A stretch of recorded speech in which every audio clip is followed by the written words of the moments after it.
It's too hot, folks. It's too hot. It's never too hot. Look over there. It's Johnny O'Reilly. Can't believe it. I think this is the third time Johnny's been on the podcast, isn't it?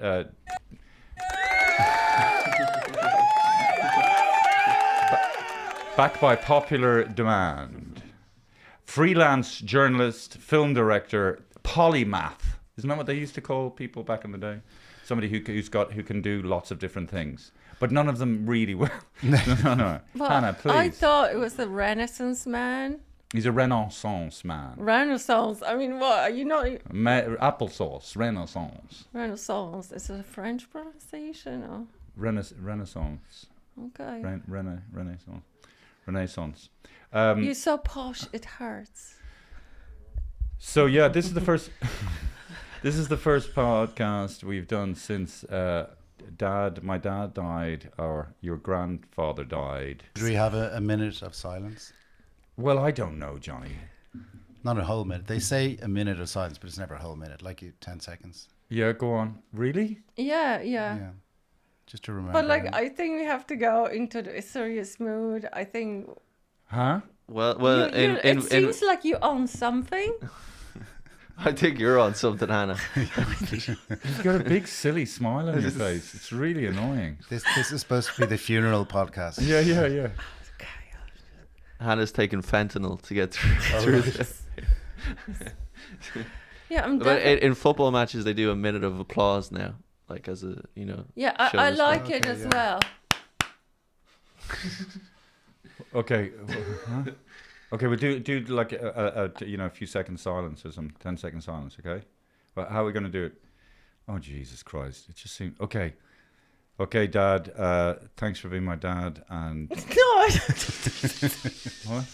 doesn't sound right. Stop doing it. I have to say though, I was talking to Johnny earlier. It's so funny, listen, irrespective of whether you are into the whole thing of the Catholic Church and what it stands for and so on, the ritual aspect is good. It's somewhere to go and mark it's like a milestone, and well, obviously it's a milestone in someone's life. And stupid thing to say, but anyway, the gospel. So this priest was saying, and David ascended into heaven, and I would like to think of heaven as a house with straight walls, or maybe not straight walls, with circular walls, with big circular round house, with circular doors. Well, maybe with no doors, so people are welcome to walk in and out. And I just thought of my dad, thinking he'd fucking hate to live in that house, a big circular house with no doors. You know what I mean? Because because when I was a kid, will you shut the fucking door? Shut the door. You know what I mean? Like, but you know why? Oh yeah, go on. Because there's a draft in Ireland. That's right. There's a draft. And you had this big house. Yeah. Beautiful. I've been there. Glenart Avenue. Yes, and the draft was incredible. That's why you had to. I know. And you all gathered. The smallest room was TV room. Was like 2 by 2, and I swear to God, everybody was there. And I thought it was cute. But it's so funny though, Jack and Daniel. This priest, obviously he doesn't know Dad that well. So the gospel is just a sort of a generic kind of thing. But so if I'm saying it doesn't really matter what the beliefs are or what he's standing for, the priest might as well just make noises. He might as well. And David,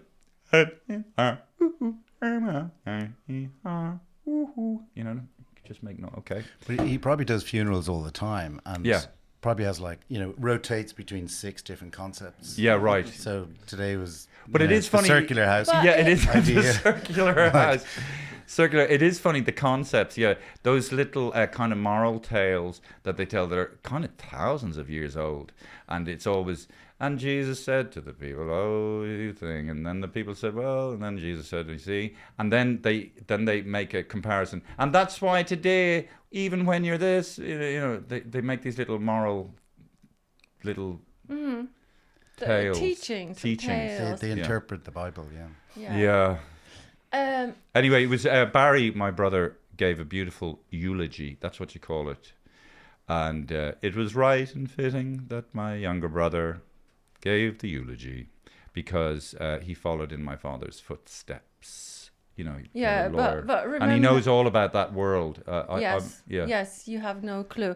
But I think you regained the position after After, it's not called after party. After after party. Gathering. Yeah, they just call it the afters or the funeral. The afters. Yeah. When you stood up and you announced the new head of the family. Yeah, I think people were a bit shocked. They were like, "Oh shit, yeah." Oh, really? So you You announced that Barry's the new head of the No, No, no. you reclaim his really? place and his seat. No, just to lighten the mood a little bit. But yeah, no, I guess I'm the head of the family now. Yeah, that's what he said. It's funny, and one moment of levity, me and my sister just arrived. Dad had been dead only a short time. I shouldn't be smoking. We were standing in the reception area in Vincent's hospital, and so one of my cousins had gone in to see Dad. We didn't know, and then he came out, and he was saying, "Oh, Dad, he's looking a bit." You have to say he had a long discussion with your dad. Yeah, he was chatting away to Dad, talking away to him, and then he was saying, "Oh, he looks very tired," and then me and Sinead were looking at him, going, "But he's dead," and then he's saying, "What?" He's totally shocked. So our cousin had been chatting away to Dad, thinking that he was still alive, but it's kind of beautiful. No, but like you're supposed to talk to, because the soul is still there, and he was saying, and then he was saying, can hear you. Yeah, and then he was saying, but I touched his hand, when he was saying goodbye, and it was warm, and he said, yeah, because he's only been dead 30 minutes. So that was quite beautiful, I think, in a way. But it is funny to think, the soul is still there. Yeah, and then you die, and then your soul goes, woo, just goes whoop. Yeah, or maybe just looks down at people, and I don't know. Yeah. Depends what you believe. I wonder, are souls horny, like when your soul, are you looking at girls? No, soul is pure, David. Oh, there's yeah? No Why is horny not being pure? It might be, but like it's earthy. So there's you have no sexual desire. Oh, really? Yeah, I think soul is just body. Yeah, just the body has sexual. Oh, yeah, desire. because you wouldn't be souls wouldn't be reproducing. No, and soul doesn't have a body. It doesn't have teeth. Touch. It doesn't have teeth. A soul doesn't have tits, like So what's their purpose in afterlife? Blissfulness. I don't know. So yeah, they just chill, zen, serenity, neutrality. I guess so. It's like being in Switzerland then. Yeah. I don't think so. Have you been to Switzerland? I have. I got arrested by the police. Exactly. Have you? Performing. It's not blissful. Switzerland, maybe 300 years ago. Yeah, but like it is now. neutral. Yeah, it's neutral, but like. Okay, but anyway, it was nice. It doesn't matter what people say. When you're kind of in that vulnerable state and you don't, and your dad's dead and it's the funeral. It's just a lot of people. Coming up and just it was nice that a lot of people showed up. And Dad would have loved that. You had like Bertie Ahern, Micheál Martin, Michael D. Higgins. Bertie Ahern was there? I think so. I didn't see him. Oh right, yeah, because Dad was very friendly with Michael D. Higgins. Okay, what did you guys? Anything that popped into your heads, lads? About the funeral. Yeah.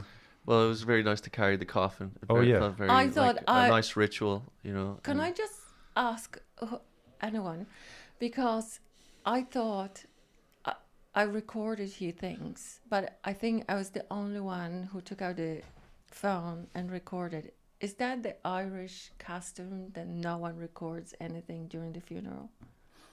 Well, they're live now on RIP. Yeah, right, yeah. So but like my mom watched it. People don't take out phones, right? Yeah. No, there was no one. I was so discreet, but like I was so happy that I recorded the boys carrying the coffin because I'll watch it even after. It's so touching. And it is nice. It's like carrying the chieftain out in his shield, at the end of his life. There's something, there's like the loyal.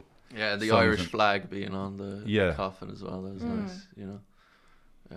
And then my mother is very religious, so I sent her a link to watch the funeral, and I called her, and she said there was one very, very upsetting thing, and I said, what was it? I said that you went and taken the body of Christ, and she said, did you go to the to confess your sins? And I said, no. So she said, is there a different custom in Ireland?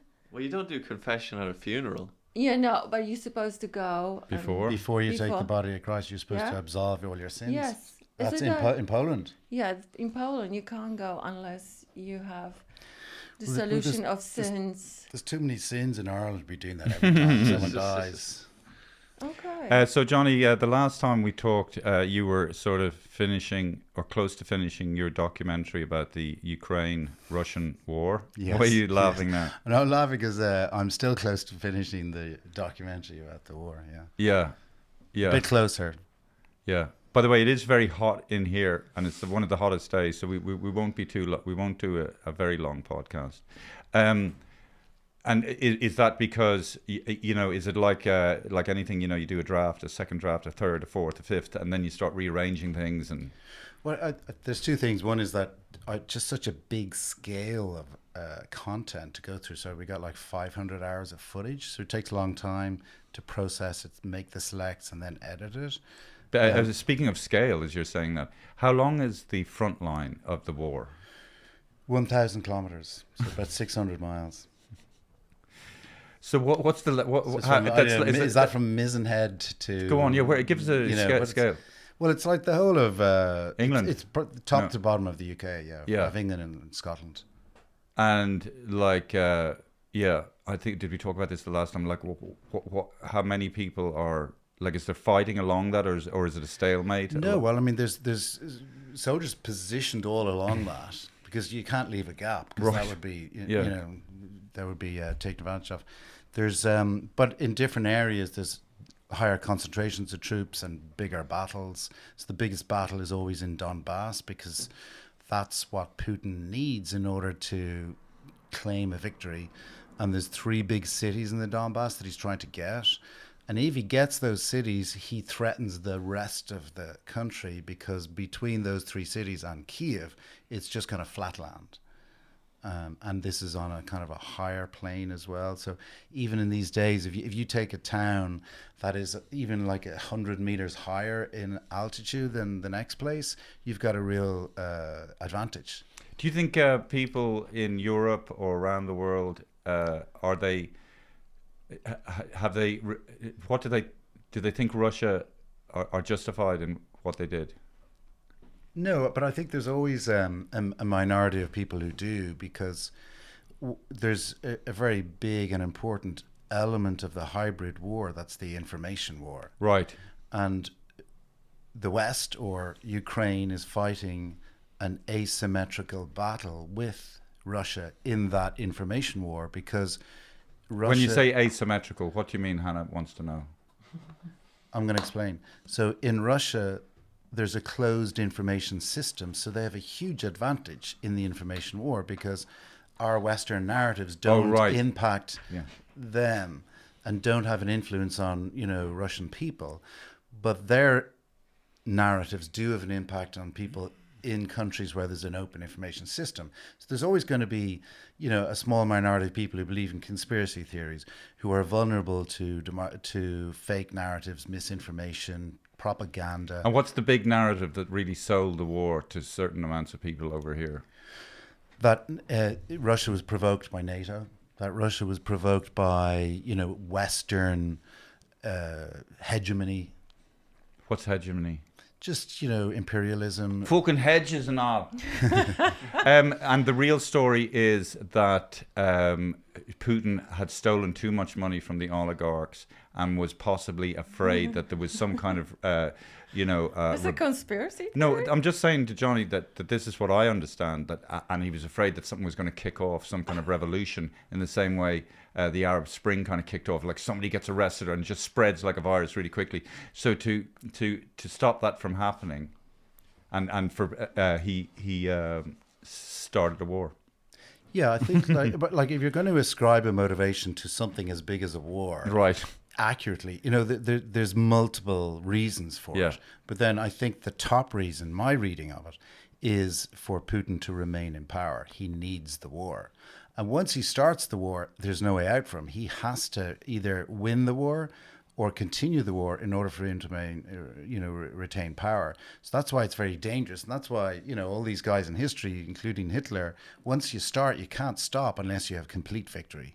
And it really does... and Netanyahu. And Netanyahu, exactly. And it really does consolidate or coalesce the country together once a war is happening. Because I remember, Maggie Thatcher around the time of the Falklands War, before she wasn't very popular, and then the Falklands came along, and it was like, the Iron Lady and Maggie Thatcher, and everybody was supporting her in the UK. Oh, in the UK, Ireland as well? No.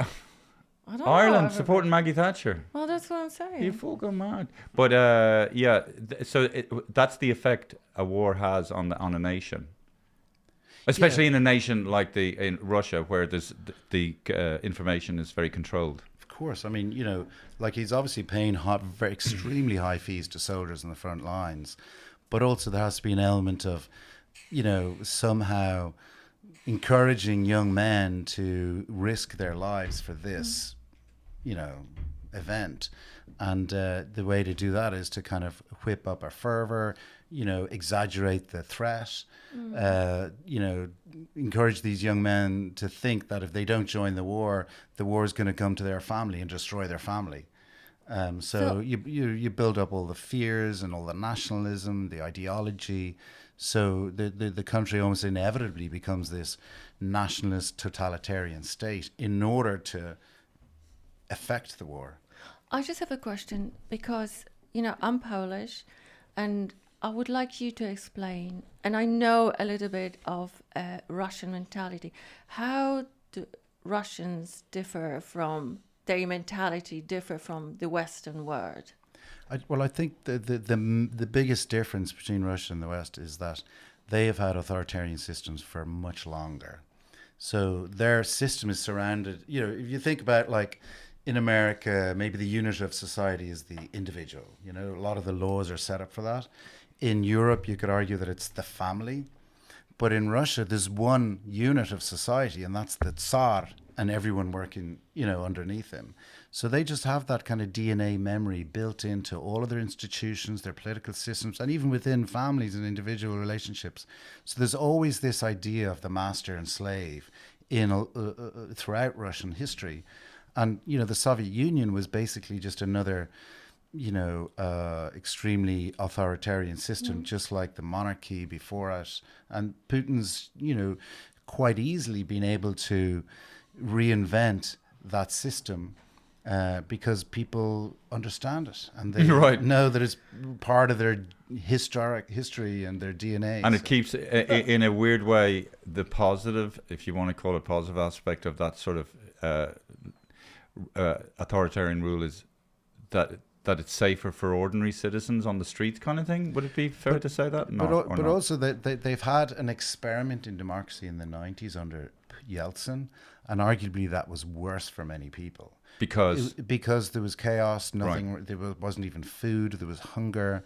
And there was no jobs. The economy was... Yeah, but that was the wrong time as well. Well, and also Yeltsin was unreliable as a leader. He was drinking too much. He was an alcoholic rage. And there was lots of criminal gangs running around the place, or... Yeah, it was chaos. And, but that kind of system was good for younger people because at least there was the flexibility. They could, go out and, set something up for themselves. But if you're in your 50s and 60s and you're relying on the state to help take care of you and they can't, that's terrible. So you were telling me that in Kiev now they have nets everywhere.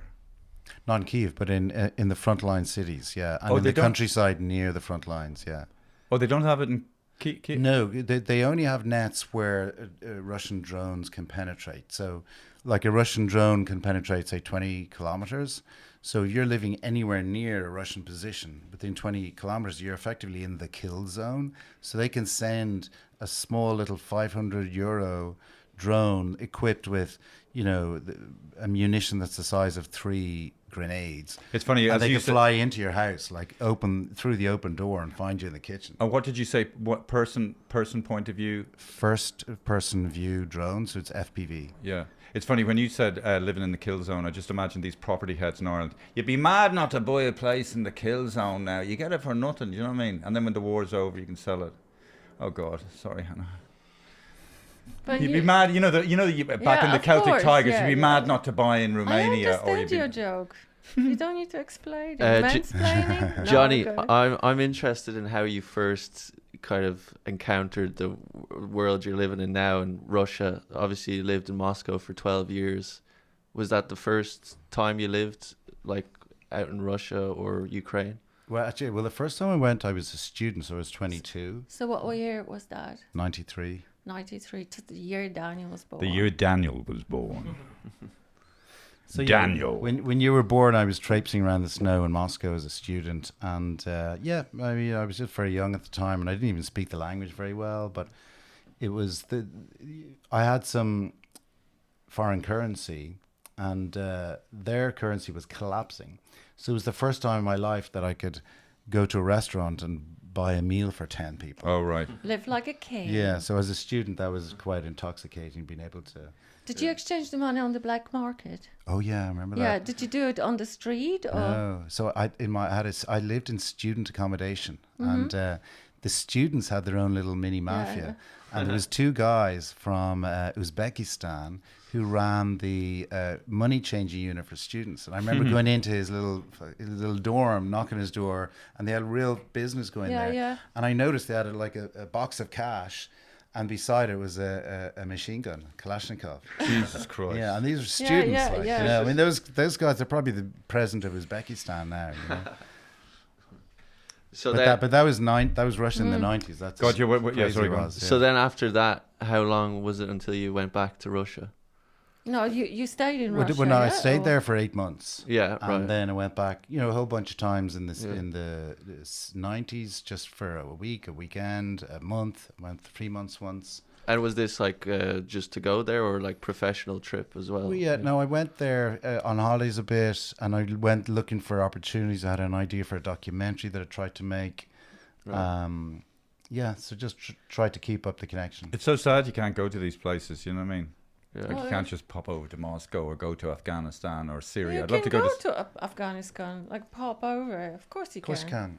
Of course you can. And I think you can pop over to Moscow as well. What do you mean pop over to Afghanistan? You can just buy a ticket and go to Afghanistan. There's tours going on in Afghanistan now. Jesus, it's just You the can Taliban. There's no war anymore. It's Taliban. You can even visit North Korea.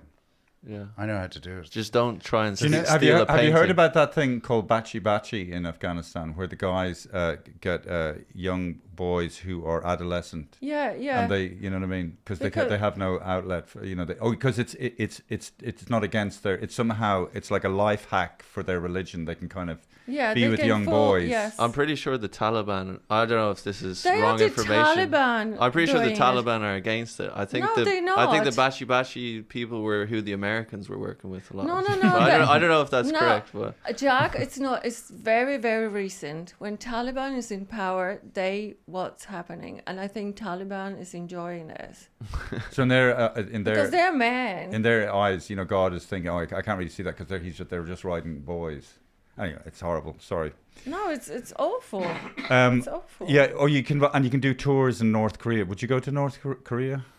Well, what would you do? You just walk around and they'd show you places that they want you to see. I tried to get my last film into North Korea just for the curiosity of visiting there, but no, I wouldn't do it now. I don't know, it'd be too dodgy now.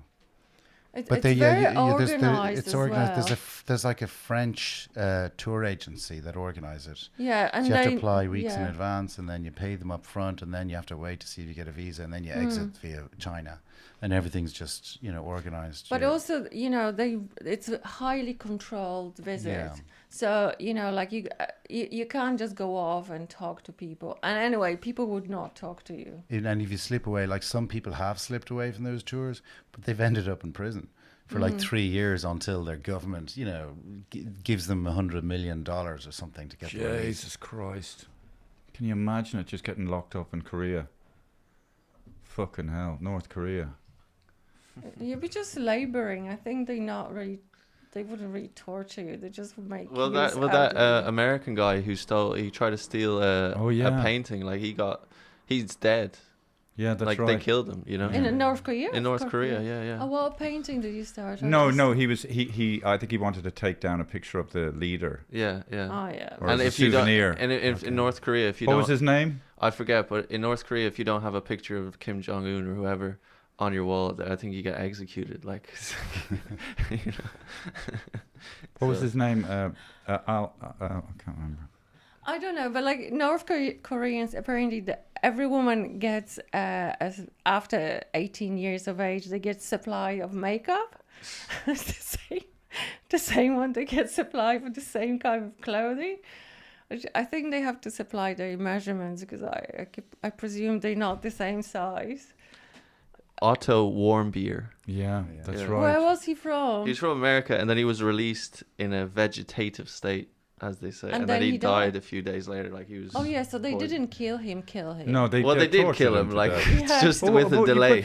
But you'd wonder what that was about. Like what? Well, I mean, I'd say they knew he was going to die, so they released him. Oh yeah, but I mean, why would they? You know, I mean, don't the people in the thing that it's a kid fucking messing around? I mean, Yeah, no, they don't have sense of humor like you do. No, they think it as a highly offensive. Try to do it even in Thailand. Oh, Take no. the picture of the king. Yeah. Oh, you be locked. I like Thailand. I like the Thai people. Yeah, I like but like try to for fun. I like the real Thai people, the ones that were pissed off. You know, not the fake version that they were pretending to be for the tourists. Mm-hmm. God, do you remember that time we were in Phuket and we got ripped off? Okay, you just don't want to go back to it. Okay, so so you've got maybe 2/3 finished of the documentary, and you're going to start bringing it round to festivals, maybe next year or the year after? Yeah, next year. We want to finish by the end of the year, so we send it to festivals next year. I think we stopped your journey. How did you end up in Ukraine? Oh. So like, that's quite interesting. I want to go back where we stopped. Yeah, like the 12 years you lived in Moscow. Yeah. So How you felt how living, did it how you felt happen? living there, and then what did you do? I mean, I really loved living in Moscow. I lived in From a what beautiful year? It was apartment in the center of 2000? town. From what From year? 6 to 16. Oh right, 2006. Yeah, for that whole 10-year block. And no, I really enjoyed it. I had a nice little business. I ran a film festival and made films. In Moscow? Yeah. For Russians or was it international? Yeah, it was an Irish film festival. Oh, okay. Yeah. And then we expanded to have a comedy element as well. So oh, right. I remember we David's brought over some comedians and David. All right. And was it that time you made that documentary, Moscow Never Sleeps? Yeah, that was a film. Not a documentary. A film. Because did you do a documentary then? No, there was a thriller. I made a thriller in Crimea. Then I made the kind of a social drama in Moscow. And it really doesn't ever sleep. I mean, I was amazed by some of these restaurants that were just open 24 hours. Yeah, it's a real 24-hour city. And is it still doing that, I assume, is it? Yeah, I think so. I mean, it's quite interesting. I mean, I think it's very efficient in terms of the economy. Like, if you have just stuff open all the time, you have like economic activity happening all the time. It means that it's a pretty vibrant economy. Is everybody affected by the war, do you think, in Russia or not? Well, I haven't been there, but I think since the war started, but of course people are affected by it, but less so, I think, than you'd imagine, because certainly in the whole plan of the government is to prevent people from St. Petersburg or Moscow from being affected by it, you know? So that's why recently the bombings that have taken place in St. Pete and Moscow are a kind of a game changer. You know, so now they really feel it in a way that they didn't before. Right. So Ukraine has just managed to, you know, improve the efficiency of their long-range drones so that they can evade the anti-aircraft systems around those cities and impact. And they're having a huge impact actually on petrol. So if you're driving a car now, you often have to queue for a long time just to get petrol, and that's having an impact. Yeah.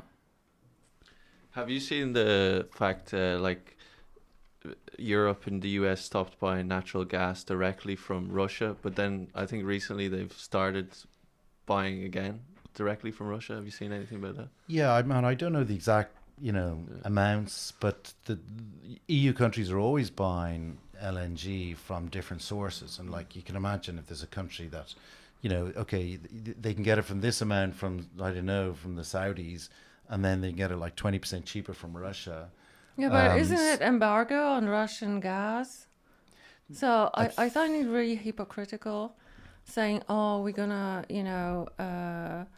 stop Russians, starve them economically, and then buy gas from them. I think my understanding is the EU specifically has embargoes on certain companies that sell gas, but not all Russian companies. Yeah. So, it's not a flat out complete embargo of all Russian gas and oil, but, the Ukrainians are lobbying to have that take place. So, I know that Hungary still buys a lot of Russian gas and oil. So does Bulgaria. I think even Austria does. What's your prediction, Johnny O'Reilly? Like, in other words, North Korea, South Korea, the war never really stopped. It's just a ceasefire, and it just stayed like that, stalemate for. They're not fighting. I know, but I mean, it's not officially over, is it? The war. No, but like, there's no war. Oh, I'm sorry. I know, but like, is there a state of war between North Korea and South Korea? There is. Oh, I'm sorry. Technically, I'm sorry, Jordan Peterson. No. Okay, I'm gonna look it up. They send flyers over to each other, South Korea and North Korea. Like, there was a thing in South Korea where the North Koreans like dropped a load of flyers. Flyers. Oh yeah. Information war. So there's not even drones. So is that what you think is going to paper flyers? Is that what you think is going to happen? I think the war and the feeling of war is only going to end with Putin's demise. So there may well be some kind of a truce that Trump will claim as a peace. Yeah. But, I don't think it's going to end the threat. And I think if it does end in Ukraine and Russia's economy is allowed to build up again, it's going to build up its army in the first place. So it'll give Russia, a really an opportunity to turbocharge its army, so that it'll start to threaten, the EU as a whole. So I think the way that Putin could remain in power after a peace deal is by increasing the kind of war noise around, Poland or the Baltic states. So you're saying that the only way this war is going to end is if Putin either dies or is kicked out of power? Is that what you're saying? Or possibly if he kind of shifts, if the war shifts into an arms race between the EU and I imagine war is a money-making machine. And I remember everybody saying, we're going to starve Russians to death. They're not going to have any supplies. And 4 years later, it's bullshit. It did not happen. And I imagine that the Russia's economy American is doing much better than we ever imagined. Oh, that's that's the other thing. You were saying that occasionally Russia send, I don't know, kind of missiles to Kiev or something. Mm-hmm. But you were saying that it's portrayed as if it's a much bigger thing or something than it is, or no? Well, what were you saying? There's quite a lot of, especially nowadays, there's an increase of ballistic missiles hitting Kiev. Yeah, and many of them are targeting civilian targets, and these are missiles which they're very pinpoint missiles. They cost 100 million, a lot of them. 100 what? Huge, the most expensive missiles, that Russia has. Are those hypersonic missiles? Hypersonic zircons. Jesus Christ. $100 million? Some of them, yeah. Fucking yeah, the top hell. ones cost that. Just one missile in your pocket, you'd be just, ruling the world in Ireland. This is the fentanyl. Go on, Johnny. Yeah. So I like the military value that they have is kind of twofold. One is an attempt to terrorize people and to make them feel more anxious, such that their will to keep fighting will dissipate. Oh, you mean Russian people? No, the people who are at the receiving end of missiles. Okay. But the other one, which is a bit more impactful from the Russian point of view, is that it gets reported on by all the world's press, right? That all these explosions are taking place in Kiev. It makes Kiev looks vulnerable. It makes Russia looks very strong, and it deflects from the real story, which is on the front line, where Russia is not doing well and hasn't been doing well. Mm-hmm. So it's part of the information war more than the actual military part of war. The propaganda. The Ukraine army, is it fair to say they're like the honey badger? They're so strong. They must be so match fit. They must have learned so much. I mean, most of them are dead. Most of them are dead. I think so. Like Ukrainian men, There's a lot of casualties, no? Yeah. Well, I have also imagined that like the United States it must be observing all this, like they must be on the ground in Ukraine. I'd say there'd be a lot of special operatives, you know what I mean, seeing how Russia waged war, so to learn from. Yeah, but you can only learn so much from observing. Yeah. You know? So the most powerful army in Europe at the moment is the Ukrainian army. Yeah, so definitely, they're like the biggest asset to any future defense of EU. They're the biggest. They're more powerful than the German, the Polish, or the Brits. Yeah, it's simply because they've been at war now for 4 years, and it's much bigger. I mean, they have like 700,000-800,000 people, right? So all these other countries have 200,000 or 300,000, and they're not match fit. No, but the problem is that Russia has about 1.2 million who are match fit. So Russia has a more kind of has an army that's more ready for war. So that's the issue. In terms of what do we do with all these men after the peace? Putin doesn't want to bring them home because they're just going to get drunk and get angry. So he wants to keep them active. Yeah. I'm just wondering. So when was the last time you were in Kiev? Oh, in just Ukraine. a few weeks ago. Yeah. Okay, so what's the daily life in Kiev? Can you describe? No, it's normal. Like days. It's normal. It's like this. So people wandering around. Are people having like alarms going off? Yeah, alarms going off quite a lot. Yeah, and do they respond, or No. is there? Like, can I just say they're cool as fuck, the Ukrainians, I have to say. David, you've been there like 4 years ago. Can we listen from the source? Yeah, no, look, the strange thing about war is that you get used to it, you know, and the sounds of war become like the weather. You know, you wake up the next day and you go and you do what you had planned to do all along. And, you know, what people who visit Kiev for the first time witness that seems really kind of cognitively dissonant is that, like, how come you're not reacting to what happened last night? So I have that feeling when I go to somewhere like Kherson, where, you know, you have attacks on every hour. And people are still kind of wandering into shops, chatting away, and just thinking, "Oh, are there drones out there?" No, it's not. Okay, good. I'll walk home. So, just humans adapt to the most terrible adversity and make it normal. When I was in Ukraine, I said to myself, "If my number's up, my number's up."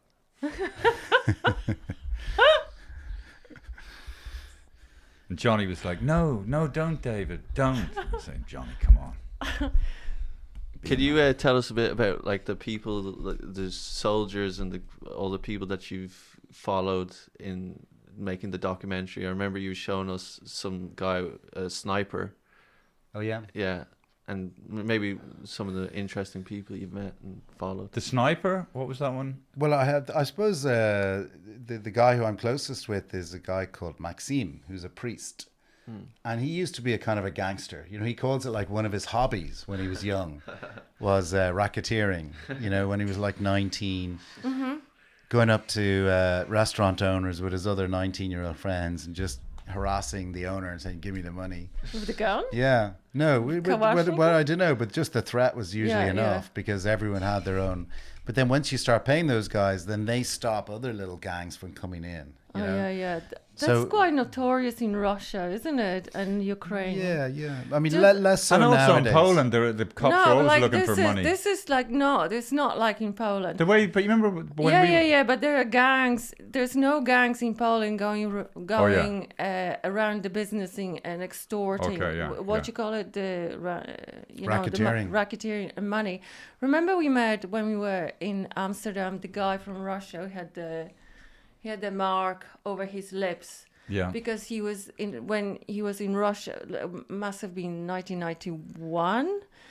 And he was in Amsterdam, and when he was in Russia, he was having like a thriving business, and then the guys came to get the money. He didn't want to pay, so they broke the bottle and just made the mark on his face, and the next day he left.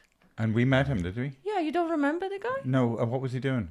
He was just living there. He left Moscow because he was afraid to go. And how did we know him for a while?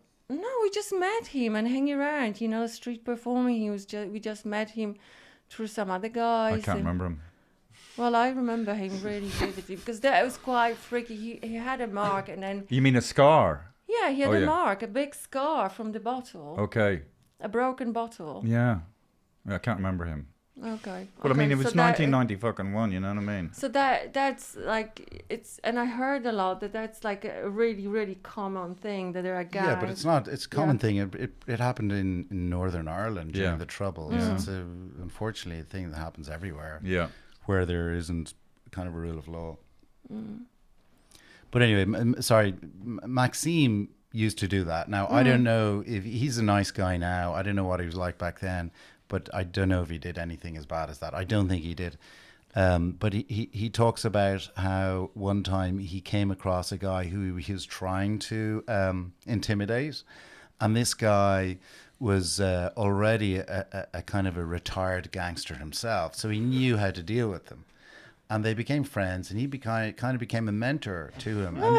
But this guy, I didn't know the gangster. yeah, but this aged kind of gangster guy was like a monk as well, and he convinced Maxime to consider the life of the priesthood, and that was the first time the idea. Was it Orthodox Church? Yeah, Russian yeah. Orthodox. They can get married, right? And They can, Yeah, yeah. So it's good. So Maxime ultimately became a priest. But then, because he still has quite a pugnacious nature, he became a chaplain in the army. Pugnacious. So he fought in the 2014 war, and then he became a character in the film. So the way I came across him was that I was writing about the war before I started making the documentary, and I was looking for characters inside Kherson to write about during Russian occupation. So he was just, described to me by someone who knew him. So ring this guy. He's under. The Russians are actively trying to meet people like him because he was a community leader, he was a priest, and he was a chaplain in the army. So at the time you could just ring these people, even though the Russians were controlling the city, and he was in hiding in different people's homes. And I rang him, did an interview, we became friends. Then I would throw him a bit of money from time to time, ring him just to check up on him. One day he said to me, "Johnny, I think I have to leave," because other chaplains had been picked up. And when someone is picked up, the assumption is they will be tortured and they will reveal the information they have about their other guys. So he calculated at that point that he had to take the risk to leave the city, and he wanted help with that. So I helped him. And we found a boat driver. I paid the boat driver. And the boat driver let him out at the dead of night with two other soldiers from his brigade, and they both had guns and night vision cameras. And as they were going past Russian positions, there was a little firefight, but they managed to get through, and he got out. Yeah. But here, do you know it's a mad end to that story? Not end, but still ongoing. The driver of that boat ended up evacuating 21 people, right? And then the Russians picked him up and tortured him. And the Ukrainian intelligence services believe that boat driver did reveal under torture some information that led to the assassination of someone else. But he claims that he never actually revealed that information. But when the city was liberated and retaken by the Ukrainians, he was put in prison. And he's been in prison for 4 years without a trial. Because the SBU, we're trying now to get him released, because there's. So he's by Ukrainians, yeah. Yes. Jesus Christ! I mean, imagine the fucked up situation you find yourself in there. God. Like. So would the Ukrainians not have a kind of understanding that Jesus Christ? I mean, he was tortured. Because the system is just, under martial law, the system is so authoritarian, so strict. It just takes, one judge to just say that there's no scrutiny on this judge. And then the judge, if it could be settling local fucking, grievances. The judge could suffer some kind of reputational damage if he's forced to change that decision. But also, the evidence was from an intelligence services operative that yes, a balance of evidence, he probably did reveal this information to the Russians. But there's still not a clear legal situation about people who reveal information that does result in, you know, a casualty if it was forced out of them by torture. Yeah, but like if you're tortured, oh shit, you know. Yeah, but everybody has a fucking breaking point, right? No, Well, the assumption they is do this to me, and I'm go on, the assumption revealing is what? everything. the assumption is when, you know, when anyone is picked up by the Russians Yeah. in occupied territory, that they are tortured and the information is taken from them. So, you know, people Yeah. are forgiven on a certain level, but just the legal situation about it is not clear. And they would have known that this guy saved the lives of all the people he. Yeah, I mean, there's another thing is that, like, there were a lot of taxi drivers, for example, in occupied territory who were able to evacuate families and people by going through like 16 Russian checkpoints, the last of which is just at the front line, you know. But they would receive a very big payment, but they'd have to pay 16 checkpoint guys, and they had the relationship with these guys.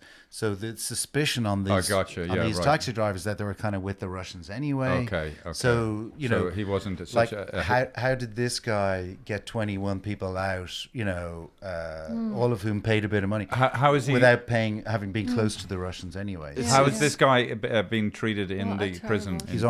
He's very ill. So that's but why they're not looking out for him. No, the last 2 weeks now, I'm getting lawyers and getting people in Kiev to you know, proper big legal company to try and look into his case. Where is he in prison? In Mykolaiv, Where's that? Town near Kherson. Town near Kherson, yeah.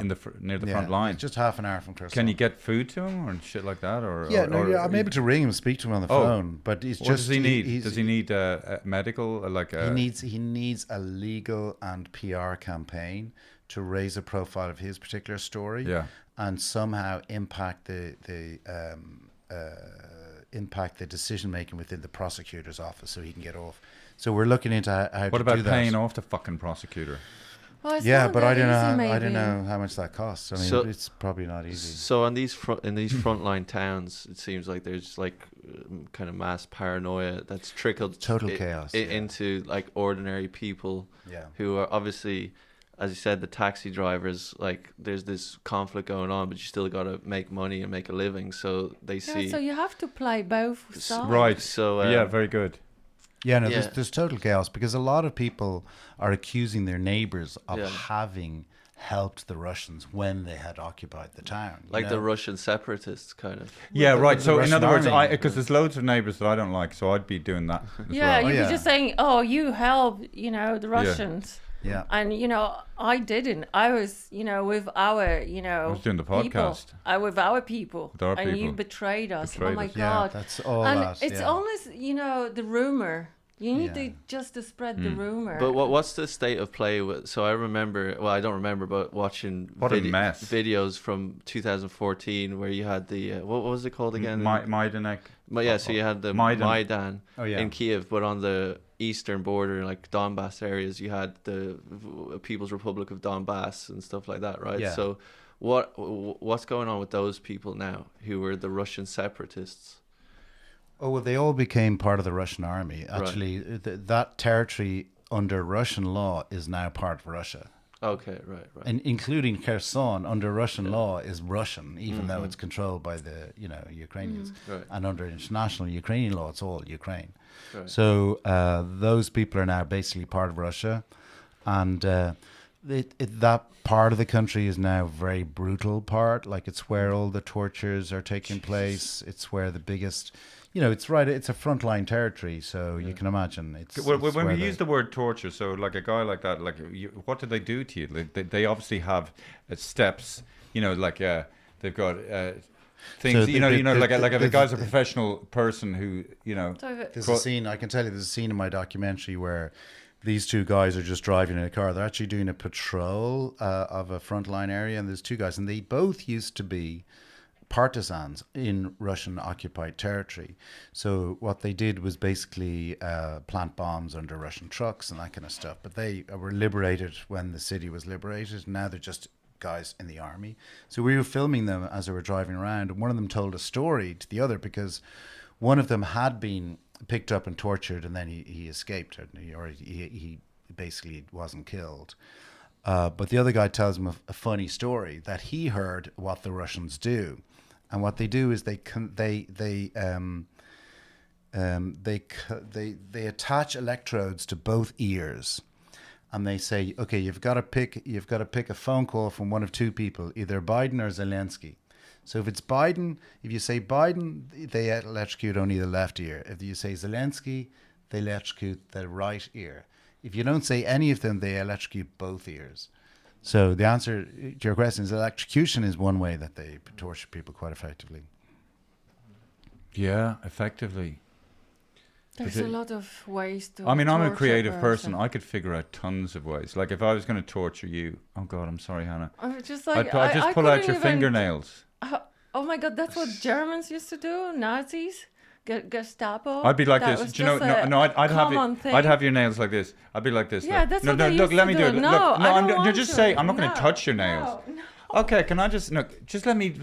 Okay, I know you have information I need, but guess No. what? Okay, that's okay. Listen, just no. if you don't talk, because I'm kind of in control. If you haven't noticed, you're in a cell and you're being tied down. But okay, listen. Here goes. I don't even want another information. Guess why? I just like doing this. So you say what you want. Doesn't matter. That would be really scary.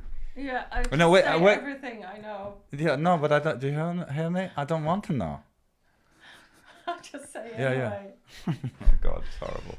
No, it's So just how long like, have we been I broadcasting, think, Daniel? David, 51 you have minutes. to cut it out. This Why? is ridiculous. This is just like, I don't know. Yeah, but I mean, it's performative, and you have to rise above the horror of and the ridiculousness of cruelty. To have a sense of humor is a sign of well-being. Jesus Okay, Christ! yeah, But you yeah. want to take that away from us, do you? No, Jaruzelski, No. fascist. Sorry, how long have we been broadcasting? 51 minutes. Feels longer. Me... No, here we go. Well, Johnny, thank you so much. We've been trying to get you back on the podcast for ages. And I was like, no, go on. So, What? yeah, I was thinking about this today because you basically said to me, someone else has pulled out. Well, would you do it? Well, it was very fucking. But I know I was because thinking, you were thinking. Well, you probably were thinking. Would I be asked or whatever?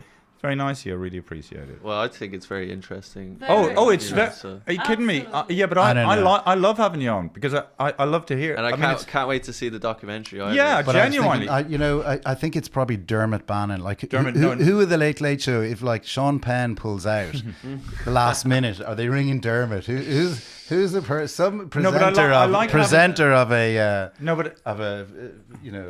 But I like a having you on housing show. because people are nowhere near as interested or curious or freaked out about the Russian-Ukrainian war anymore. Kevin aren't they? McLeod. No, I just think people are so easily getting used to the noise.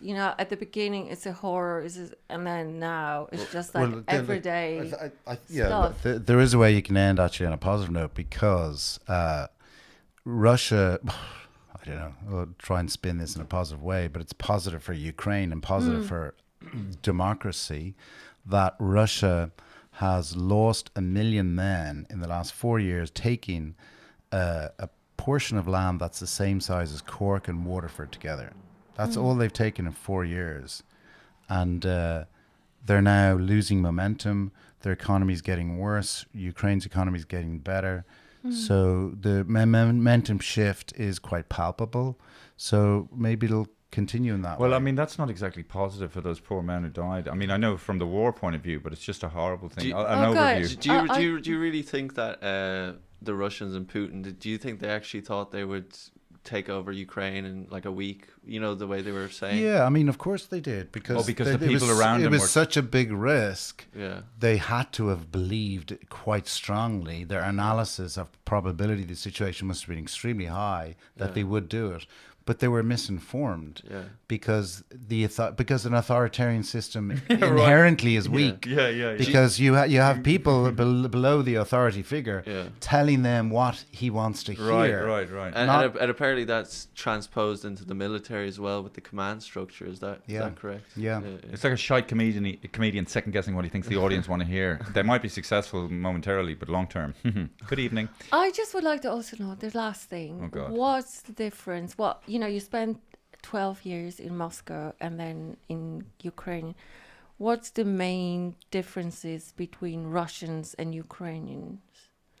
and what's a cliche and what are cliches are true and what are completely misconception. Well, look, it's very hard to generalize, in one sentence that makes it accurate as to the differences. Course, yeah. But one of the big differences is that Ukraine is changing in one particular direction. Ukraine is changing towards a European country, a more democratic country. They're got a more expansive mind view about everything from social policy and, LGBT stuff, everything. While Russia's going the other direction. So, you take an individual from Russia compared to an individual from Ukraine, and it's going to feel different.